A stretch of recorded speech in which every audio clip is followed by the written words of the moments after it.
Diterjang angin puting beliung, kabel aliran listrik kereta komuter lain yang berada di Jalan Yaping, Desa Mekarsari, Kecamatan Tambun Selatan, Kabupaten Bekasi terputus hingga mengalami gangguan.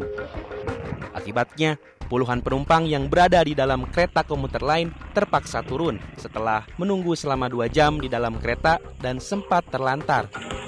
Petugas kereta api komuter lain dan petugas PLN dari Kabupaten Bekasi langsung melakukan perbaikan. Sementara puluhan penumpang kereta komuter lain terpaksa pulang menggunakan kendaraan lain. Yang listriknya ini kan? Listrik aliran.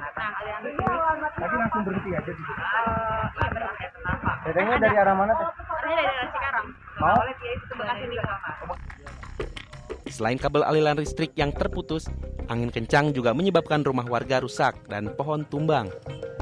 Dari Kabupaten Bekasi, Didit Junaidi, Inews melaporkan.